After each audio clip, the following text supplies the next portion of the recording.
Good afternoon. Welcome to the Dickie and Donny Show presented by Business on Purpose. My name is Dickie here with my co-host Donny, and today we have the lovely pleasure of having the country builder Trent with us today. Trent, how you doing?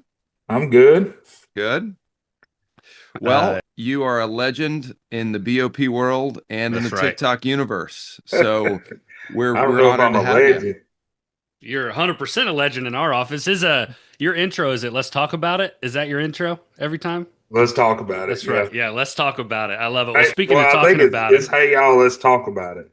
hey y'all, let's talk about it. Well, That's a good let's talk hook. about this. One of the things that we do on the Dickie and Donnie show with the new guest is we do 3 rapid fire questions. So, Dickie, why don't you start us off? Yeah, Ford or Chevy?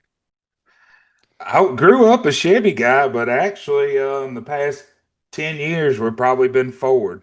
Okay. Well, not probably Ford. We have 4 Ford vehicles, so Fords. Okay. All right. The Ford and it one is. Honda. The Honda Ridgeline, the truck? No, I got an Element. That's my Oh, run around vehicle. I get a lot of good for laughs you. about that, but I love that little Who thing. cares? Dude, you Who can load cares? one of those things up, man. That thing has got some space. It was an impulse buy. I was literally sitting in church one afternoon and I was looking on Facebook Marketplace, my favorite pastime. And it popped up and I knew the guy that was selling it because I'd done some work for him years ago. I told my wife, I said, I think I'm gonna go buy this. I think this would be a good just extra vehicle.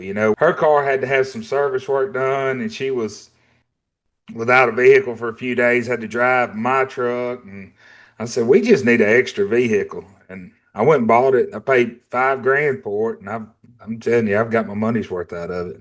You know, I knew we were long lost brothers. I love Facebook Marketplace. I mean, I Who doesn't? scour the Facebook Marketplace ads for, I'll buy a truck, I'll buy a guitar, I'll buy a fridge, anything I need. I'm You Yeah. checking know it. what? You know what Marketplace is really good for that I feel like is underrated around here in Scams. Trent. You're out in Mississippi, correct? Yeah. Not snakes. We did. My wife texted me a picture right before this. There's a copperhead in our yard, and I'm what they call an indoor cat. So I was calling everybody, and I don't get if you're listening to this and you're like a critter removal person. No one does same day removal, which I don't know the industry. I find stupid, but I Wow. trust you and your. I just like we got a snake in our yard, and you're gonna say I'll come out tomorrow. You just want me to go tell the snake? You just The stay put, snake's gonna be buddy. gone. Yeah. You Yeah. handle It just like hang I out don't right get it. there. But my Let's talk neighbor about it, Brandon. Let's talk came about over. it. Yeah, yeah. All right, y'all. Let's talk about it. Around here, you can't get rid of a bed like a mattress. No one will take it. The dump won't take it. So on Marketplace, listing a free bed, people will come in a heartbeat to pick it up, and it's the easiest way to get rid of a mattress. So You can't I take think them to the dump. not here. Wonder why. You I can't, mean, you I gotta be could. I able to guess take I them to the could. dump. Not that ours doesn't accept them. I mean, I You could got cut it up fancy and put it in Bluffton. trash bags. Yeah, what kind of it's Hilton Head, man. We're fancy around here. Yeah, But if you say, yeah, Trent, bougie. question 2: what's the last thing, or I guess what's the craziest thing you've ever bought on Marketplace? Well, I don't really have anything on Marketplace. I'll tell you what I did. I was at an auction and our courthouse had been remodeling and they kept all the wood doors, the original Mm, doors. And I bought them at an auction for like $30. I'm talking about like a trailer load. And I sold them on Marketplace. So I would say craziest thing sold on Marketplace and craziest thing court bought just at auction. courthouse A doors. country door courthouse flipper. Yeah. Yeah, that's fantastic. True I bought craft. those doors for $30. I ended up selling all of them for, I think I sold them all for like $1,400. Dang, that's When they awesome. auction them off, like at auction, a lot of times when they have a lot of something, they're like, we're going to start with one and this will be, you can take however many at this price. And I thought that's what they're doing. And my uncle come over, he says, hey, they're selling them doors over there. That's for all of them. I'm like, what's the bid? He's like, $25. And I went over there and bid on them. And like I said, a tire, I mean, it was like 17 or 18 of them. Wow, that's awesome. And those are Man, probably you put like the solid crafty. core, Oh, real they're wood. from like the 1800s. Oh, Well, wow. they were probably turn of the century. Yeah. It was probably the second round of doors. Still, that's wild. What's your ideal weekend vacation if you're gonna get, blow off some steam, go get some rest? What do you want to do? Uh, Probably go somewhere in the mountains, something like that. Mm. Nice. Either I want to go to the mountains or I want to go down like the coastal area, and that's just mainly not because I'm a beach person, just because I like seafood. Mm, very So nice. good. Very So nice. good. Trent, well, thank you for joining us today. Can you give us a quick intro? Tell us about TrueCraft. How'd you get into business owner? Kind of what's y'all's scope of work? What's your passion? What do you love? Um, well, I started in 2016, and we were just building spec houses, just one at a time, and selling them. And well, let me back up a little further. I went to school for architecture, and I worked in civil engineering until the recession. And then after recession, I went into sales, and I sold um, cars, and then I worked for Sunbelt Rentals doing rental equipment. And then I made a lot of contacts in there, and I built my house that my mom lives in now. I sold it to her. I built it in 2012, and it was a metal house. Now they call them barn dominiums. And I was the first guy around, literally the bank that did construction loan. I was like, this is like the first one we've ever done. We don't really know what to do, but we're going to let it rip, you know. And then people would just literally pull in the driveway, knock on my door. They want to ask about it, won't look inside. Just randomly pull in off the Dang. road, knock on the door, and ask questions about it. And I started telling people what to do and that about them. And then I said, well, I'm going to start building. And I had a contractor friend of mine. He was old, quite a bit older than me. And he passed away last year. And I said, I think I want to get into contracting. He says, well, if you got the money, I would just build houses and sell them. He says, that's the way to go. I said, that's what I started doing. And then we'd list our stuff for sale, and we were doing so much better job on design and everything like that than anything out there. And people were just loving our spec houses. And then people said, well, will you build us a house like this on our land? And here we are today. Do you prefer to That's do spec or do you prefer to work with a homeowner and a client? And I haven't done a spec since 2019. Okay. Yes, like I would rather do a spec, but I don't like the dead aspect of it. Yeah. hmm. You know, the Uh, barn dominium craze is kind of wild because price per square foot, tell me if I'm out of line here, is probably the same as the sticks and bricks it almost. is. Yeah. The And that's kind days of where they were shocking, right? cheap, yeah, Yeah. the days where they cheaper were past. And see, that's what's crazy is, all right, it kind of took off and got real popular around here around 18 and 19, 20. And honestly, we built more metal houses then, or barn dominium then, than we do now. But I'm kind of known for the barn dominiums. But it's just gotten such a big popular thing on the internet. Is it because metal's expensive and actual the exterior structure is expensive, or is it just because the interior finishes have Well, used to the metal buildings was a lot cheaper. So you could build the shell out of a metal building, and people weren't doing them as well. And if you still do them more like and that's what people don't run into. If you do them more like a barn where they look like just a shop building, they still are cheap. But that's hmm, not what the market wants anymore. They want right. them, what they're calling a barn dominium now is nothing but a Metal house house custom with home. metal siding on it, Yeah. But like when we were building them, I guess that'd be 7, 8 years ago now. They didn't have any overhangs. They didn't have no timber frame porches. They didn't have any of those things that people want, and they were really a lot more affordable. And at the end of the day, now if you still built one like that, it would be affordable. Hmm. That's not what Okay. the people want. Are most people putting like good garages, like tons of space and lighting in there, or are most people using it for dwelling? Dwelling. Okay. See, And that's why that's what I tell a lot of my customers. Everyone we've ever built for anybody where they had a large shop and the house all under one roof said they wouldn't do it that way again. interesting. Because all the stuff going on in the shop, say somebody it's works on hot rods or something, all that noise, smell, all that gets in the house. Hmm. Well, that's why And you If then it's just like, connected right next to it. sleep in the yeah, loft above the garage. mhm, yeah. So that's what a lot of people don't like about it. And then, a lot of people build the big open spaces, party space, and Mm. people loud, ratty. You're just literally on the other side of the wall from the rest of the house. So I hadn't went back and talked to anybody that I built one for that would do it the same way again. Interesting. Hmm. I love hearing that. They would just build a house and then build a shop separate. Hmm. The open space floor plan has been popular in the last 10, 20 years. And I think architects I've talked to are starting to say people are kind of tired of it. Like we've got a real open floor plan all the way down. It's like a bowling alley. And I Yeah. swear everything is loud from sunroom to kitchen to living room to dine all the way down. And I'm realizing I like the definition of space to have spaces for what they're meant to be. Yeah. The open concept it's starting to mellow out a little bit. The dining room's making a comeback. I don't know what that's all about. I don't know if you know, we built a lot of houses for like Gen Z, millennials, younger millennials, and dining rooms are making a comeback, and a little more room definition is making a comeback. Hmm.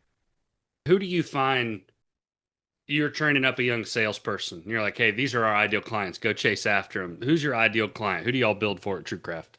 I like just everyday, middle of the road, middle class people. Like if you start looking at like our clients we have currently, we have school teacher. Her husband works in asphalt paving. A butcher. Sitting there thinking, guy works in the factory and his wife's a nurse, so manufacturing and nursing. I mean, just general everyday working Americans. Service Like, type of people that are committed to helping other people. yeah, Yeah, love that. That's awesome. Yeah, that is great. Have a lot of you, blue collar guys. A lot of mechanics and things like that. what do you think for you has been the most rewarding about kind of that niche of clients?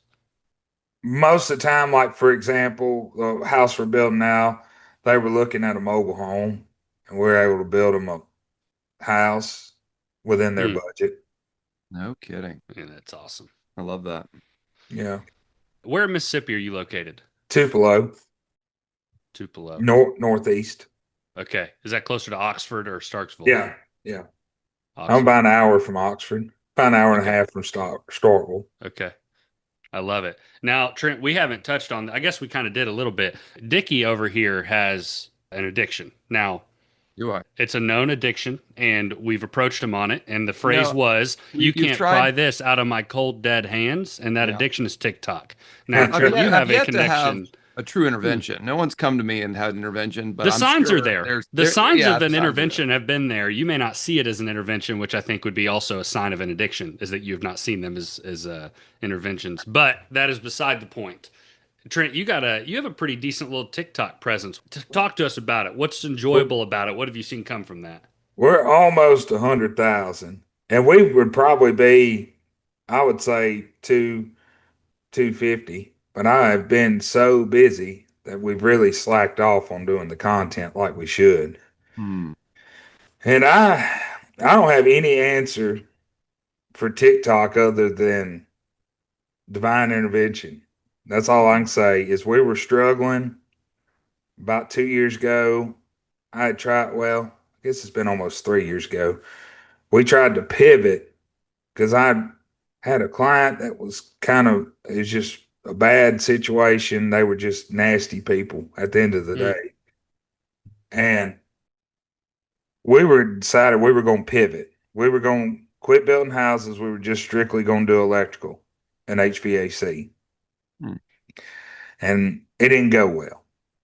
And so I said, well, I guess maybe the house building, it was either, we're going to quit, just go back and get a job. And I was like praying about it. I'm like, I need some direction. I need to know what I'm going to do. So one day I come in and I had just gotten off the phone with somebody that called me on the way home about building a house. And it was just the same spiel every time. People call, they have no idea, and there's no resource out there. Like everybody wants to show their pretty work, or they want to tell you how to build these ultra efficient homes, but nobody was talking about what information do you need to have to come to a builder with to make decisions, or how do you pick Mm. a builder? How do you get a construction loan, or how do you insurance questions and all that? So basically, I sat down, pulled out my phone, and I just went through my first video that really went viral because I had started out making TikToks just like everybody else in blue collar work, day in the life. She set up the camera, we'd be wiring the house, just filming us wiring, talking to the camera, stuff I was doing, and it wasn't getting any traction. I sat down, I was hot, sweaty. Matter of fact, I think I might have been after I got out of the shower. Sat down on my back porch. This one here about No, no, no, that was the one that probably went the most viral. this one here. No, No. you'd have to go back. There's one on Okay. there where I'm just sitting in my on my back patio in my Yeah. chair, and I just started talking. I said, "This is what you need to do before you call a builder." And all it was you need to have plans picked out. You need to have like go to the bank, figure out how much you're qualified for. People were calling me like the first thing people do is they won't call the builder, but the builder don't have any information that he needs. Mm. So I went through and I said, this is the things you need to do before you call a builder. And went to bed that night. Didn't think nothing about it. Hmm. Next morning I woke up and I had all these likes and it had like 30 something thousand views and that's when I just started making videos about it. And they were just a lot of times they were just me riding in the truck or sitting in the truck at the job site That's all it talking about is. things that come up for the day. And then I started doing the green screens. I built a all black house. I said the black house, and you pulled up one of the videos, but the Mm. black house trend was just getting started. Yeah. We had done one a little while ago, and I Beautiful. and I started doing a green screen with them. And I told Christy, I said, if I do a green screen with that black house we built, I said people will watch it just because they want to know about that black house behind my head. Uh-huh. And then I did probably the biggest video to date was the one you picked up, like real numbers to build a barn dominium. Yep. Yeah. 3 million Or views. yeah, and then the other one is like steel versus stick built, and just people started calling and calling, and it's probably I don't think I think we got two clients now that just found me on the internet, and then everybody else has been TikTok people. That's This is a awesome. really amazing. Like, I just want to just celebrate this with you. 2, 3 years ago, you were ready to pivot, going into trades, going to go into service, and like, it's kind of a totally different avenue than building. And then pivoted because of TikTok saved your life. I mean, that's just what I'm hearing. Just Yeah, Don't let but his addiction infiltrate your system there, what a Trent. what an Uh, amazing. I just feel like in business we hear this a lot. Like people yeah. get stuck, they're not sure where to go, and I love the faith aspect of prayer. Like, what's God want, and then just put this thing in front of you, and you just kept walking and doing it. That's such a cool. That's Yeah. a real life story. I just think that's so relatable. yeah, Yeah.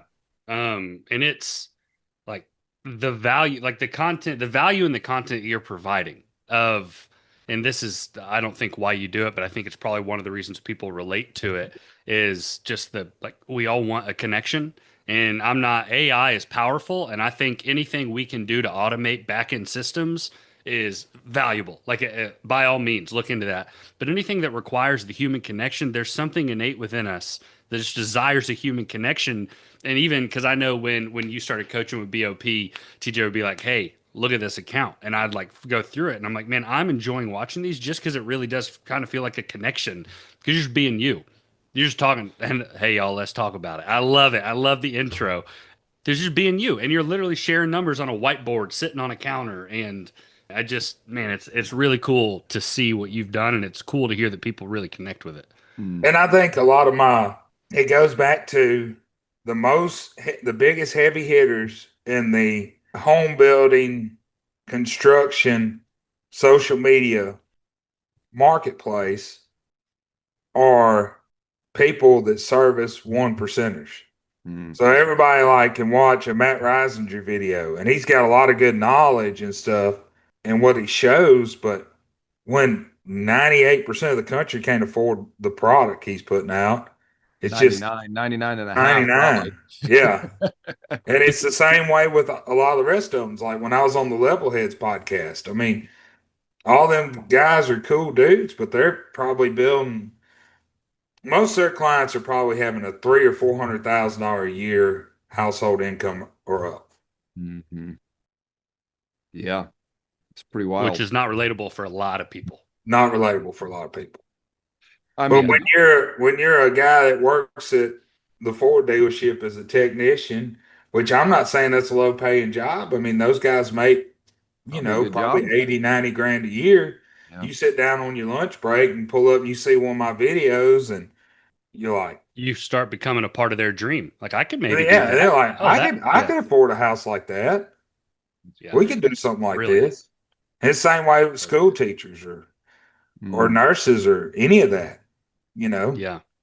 Does that drive you, Trent? I mean, is that what motivates you to get out of bed in the morning? Yeah.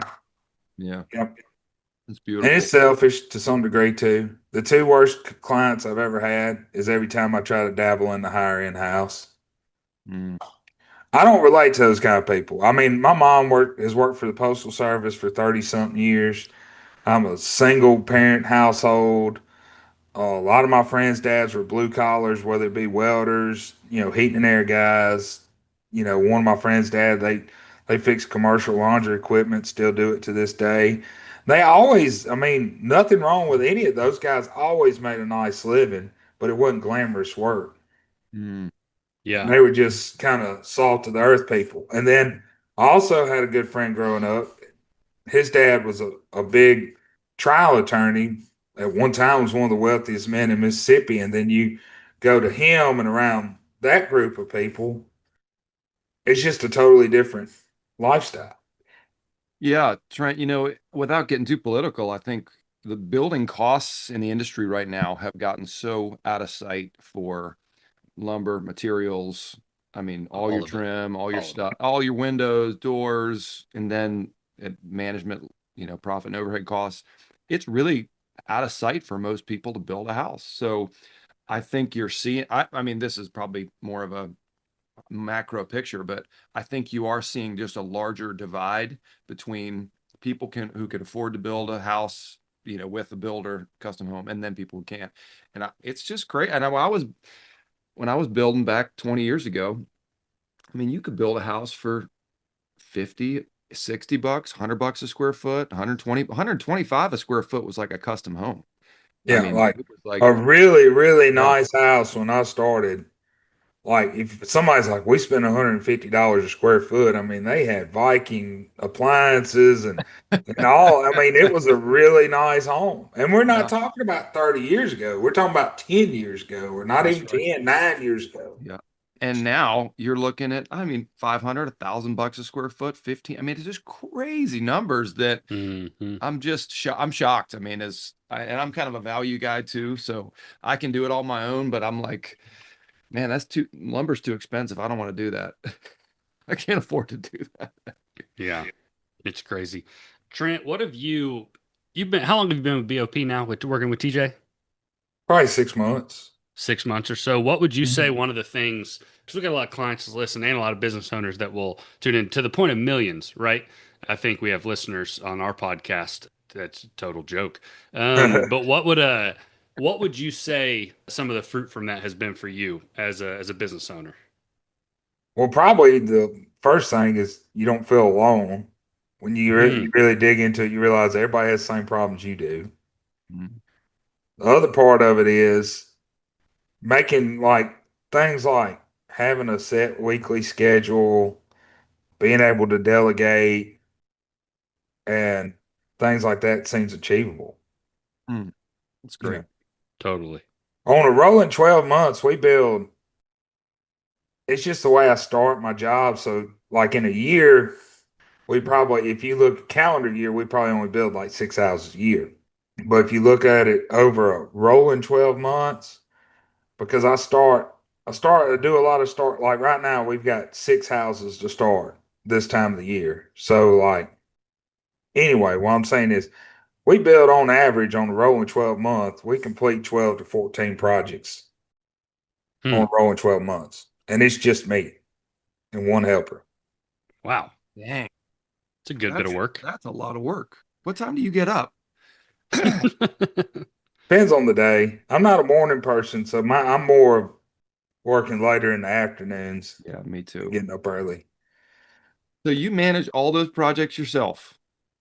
You're talking Mm. about budgets, talking communication, emails, texts, selections. You're doing all that for how many jobs you run right now? 8 jobs? 7? 9. 9? Holy cow. And you I say you don't couldn't. have time to make TikToks? I mean, that's just ridiculous. Yeah, what are you doing? Ridiculous. What's holding you I, back from hiring somebody?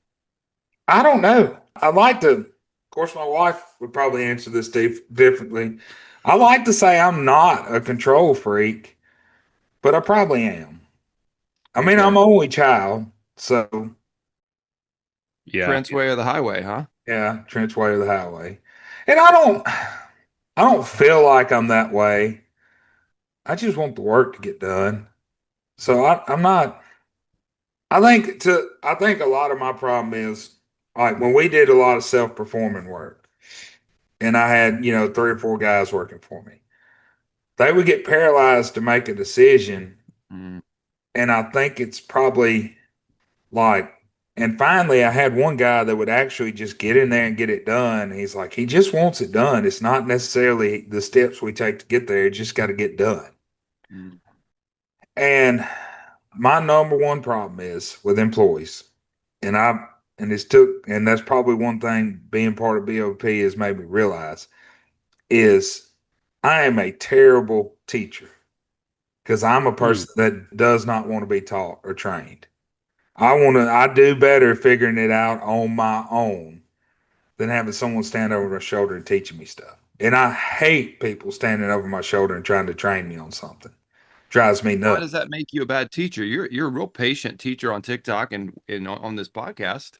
Seems like you've got a real metered, you bringing us through it. And I just do not know how to explain to people. And I assume everybody's just supposed to know. You hear that a lot. And I'm a bad. I mean, to that point, I'm bad with my homeowners sometimes, and I think sometimes they, especially a couple of years, it took me to realize that if they knew how to do this, they wouldn't need me. So, like when people ask questions that to me, it's just like that's obvious. It's not to them. They don't do this every day. Correct. You Mm. know. Yeah. I've I was heard the talking quote to recently. Go ahead, Donnie. I was going to say I was talking to a group of it's a builder, and I was talking to his whole team last week in Wisconsin. And one of the things we talked about is like what you do is hard, and it's like yeah, it's hard, but it's good that it's hard because if it were easy, they'd just go do it themselves. Yeah. So the only reason you have a job is because the work you do is hard. So there's a lot of Mm. value in the difficulty, whether you see it as hard or not. It's like yeah, you're right. If I could go build a barn dominium myself, why would I ever hire you? But I can't. Yeah. Yeah. So And on the flip side of about being a general contractor, the common misconception is the technical work is not the hard part. The people management and Mhm. financial management far exceeds the skill level of the technical work itself. hmm, Mhm. Yeah, that's right. I've always heard we've been using this quote lately that the failure of communication is the greatest failure of communication is to assume that it's happened. Yeah. So that's what I heard from you when you were talking about, bringing on hmm, employees. And I think self-perform employees are much different than management employees. I'd probably Yeah. say I mean, just with your mission and your focus to get people into great houses that they can raise their families in, I think you could find some people that support work to jump on board with because that. self-perform pretty quickly, management is hard. It's hard to manage people that are in the field. You got materials, you got training, you've got specific tasks to train them for. Then they're not going to be always as motivated or urgent in their completion of those tasks. So sometimes subbing it out, it's easier and cheaper because they're motivated by getting out of here and getting it done. Yeah, and I'm doing better. Like with my helper, I've been taking him along. I've been trying to transition him from he's kind of been the slang term a lot of people use around here is a do boy. He's just kind of been like, he shows up the more, hey, go get the oil changed in my truck, or here, take this stack of checks and go drop them off at all these places and things like that. And I kind of had the revelation a few weeks ago. It's like, if I want to teach him to replace me, and I'm not going to say replace me, but I've realized that at this point in time, until we get to the even further down the road, but at this point in time, I am best suited for sales, procurement, financials, which entails me being in the office a lot more. Hmm. And I'm like, if he has to be my eyes and ears on the ground, instead of sending him off doing all these menial tasks, then he needs to go with me and see what I do on a daily basis. You need a with boy, not a do boy. Yeah. Yeah. So I'm I've started. sad because I'm realizing I'm my wife's do boy.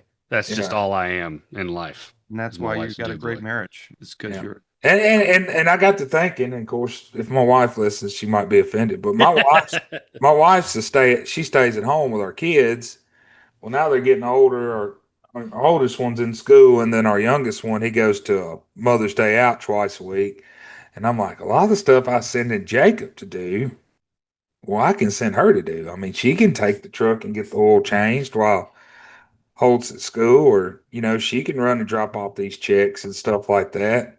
And I said, it seems like I'm paying him to ride around with me, but at the end of the day, if he's observing and learning what I do, then Yeah, there's a lot of value there. there's a lot of value there. Mhm. I love it. Well, Trent, thank you for joining us. It was great getting to chat with you. I've heard your voice rings through my head. Hey, y'all, let's talk about it. So to get to engage with you is pretty fun. And Dickie and I love meeting with business owners and getting to hear your story. And thank you for trusting Business on Purpose to be a part of that to get you there. So we do this with our guests as well. You got one word of wisdom for our listeners before we close out of this. Could be about anything. No reins. It wasn't enough that you dropped 30 minutes of wisdom. Brandon's gonna. No. I want one final Donnie, piece. I'm like the disciples. I'm like all that stuff. No, I want show me a sign now. give me Like you one show me thing. all that. Give me no.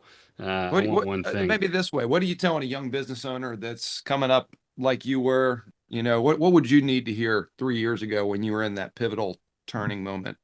If you come to me today and said you want to be a general contractor, my number one thing that I would ask you is, do you like being problem solver? Are you a good communicator? Are you a good salesperson? Are you good in financial information? Because if you're not those things, then general contracting is not the job for you.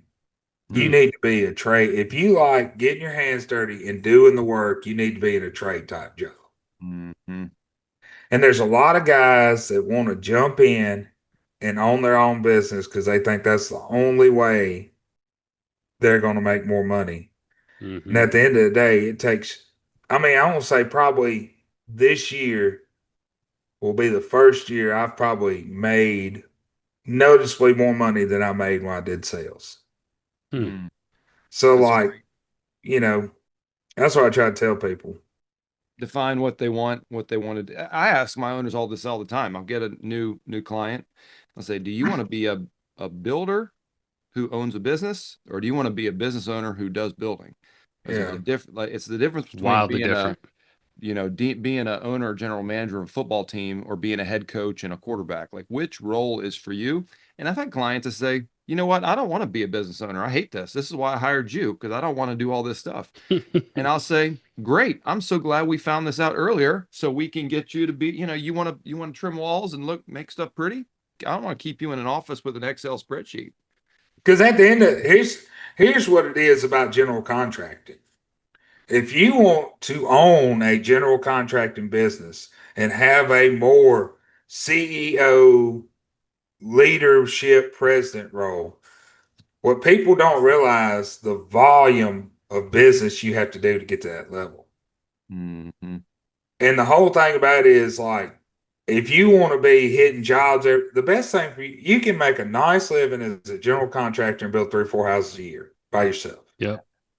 And not work that much. Yep. Oh, well, I say not work that much, or work a standard full-time job schedule.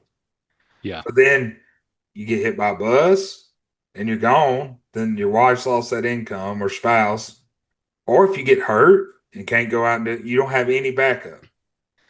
But at the end of the day, you can do that and eke out a nice living. Or if you want to own a business, the amount of volume you got to do, especially residential or even commercial, to have a fully autonomous general contractor business, I'd say you probably have to be 20 million a year revenue. I'd say at least 5 to 10 is probably the good number, and you can hire the right people under you for that. Yeah, that's the key is can you 20 is hire a and good number. train Yeah. the right people to look at it? Like you were even talking, I think Jacob is the name you mentioned. Like, yeah, what with throwing him in your passenger seat as opposed to your truck going to get oil, you throw him in your Honda, in your Yeah. passenger seat, you go out to the job and just teach him everything you know. Well, great. Now you get to treat a guy like Clay, turn him exactly into you 2.0. Yeah. Yeah, it just did the But isn't that total wild? You think revenue you would got to totally depend on your people. do $20 million that you source and sell 20 million every year? That's not 20 million once. That's a recurring process that you're always generating that work. It's pretty wild. Pretty wild to Yeah. think Yeah. about. And I mean, I would, and it depends on the product you're putting out. And and we didn't touch on this to some degree too, but my same business model for the residential side, I've started using for my commercial side. What do you do within commercial? Like, what's your scope within commercial? Is it still similar product, just commercial? Yeah. Well, we'll Okay. say last year we built a physical therapy clinic to owner operator physical therapist. She was renting a space, and her husband come to me because um what's the Sorry balloon? about the balloons. That was unintentional. He's I'm just excited excited about to the be here physical with you, therapy Trent. space. Yeah. Well, her and her husband come to me, sat down, and talked to me. One of her clients, good friend of family friends, knew me really well. And a lot of commercial builders just told her she wanted to build a small physical therapy clinic, for $400,000 to $500,000. And everybody just sloughed her off and said, no, it can't be done. Wow. And come in and sit down with me. And I said, well, what do you need? And she laid the drawing out. And I said, well, and one guy said, oh, well, you got to have at least 700,000 for a project like this. And one said, everybody just kind of shrugged her off. I don't know if they didn't think she had the fun. I don't know why people do what they do, but I said, well, this is doable. I mean, I don't see anything wrong with this. And she had bought the option on some property or done an option on it and getting her due diligence. And I said, well, give me a few minutes or give me a week or so and let me get some stuff together. We built it. And honestly, it's probably been one of our best net profit jobs we've ever done. Least amount of headache, good customer relation through the whole thing. Like literally, I broke my foot, 3 months ago, and I've been going to that clinic for physical therapy. So, Oh, wow. What a cool story. yeah, When you do stuff like that, Trent, and I love that you didn't just slough her off like everybody else did. It just speaks. I mean, your character's coming through with your mission, your ideal client, all that stuff. When you go into a building like that you built, do you still nitpick yourself? Like, do you walk in there and you're like, I would have done that. I would have done that differently this time or whatever it is. Yeah. yeah, yeah. The curse. Yeah, I was looking at something. I was laying on my back when they were working on my foot, looking up. I think I seen something on the ceiling. I'm like, we really need to fix that, you know? We'll be back tomorrow. Yeah. Maybe But that's a new line of business you could run is light commercial, and you've got, I mean, the structure, the set. Yeah. Yeah. yeah, we're doing another one now. It's the same. It's the pretty much same scenario. Mm, Man, that's love awesome. it. Especially with your architect background. Like to even have some like plans and say, hey, I could like you need a Yeah, small that's office. a big win for I us. can build this. Yeah. We're design build, so that's a big plus. That's I don't awesome. talk about that enough, but yeah, Mm, That's we awesome. draw 99% of the stuff we build. mm, love it. Yeah, that's powerful. That's powerful. And Well, just hits Trent, on why you have even less time. thank you so much for taking time. Really good to get to know you. And man, love what you're doing. Man, keep it up. Looks awesome. Yeah, the country builder. Find him on your local TikTok page. Trent, it was great getting to meet you. We again are Dickie and Donnie with Business on Purpose. That's businessonpurpose.com. If you want any more info or you want to be the next Trent Waldrop, you reach on out. We'll get you there, or just reach out to Trent via social media pages. I'm sure he'd be happy to contact you. But Trent and TrueCraft, thank you for giving us some time and really cool to see what you're doing out in Tupelo, Mississippi. All right. I've enjoyed it Love it. too. I love it. That's great. Well, y'all, thanks for joining, and we'll see you next time.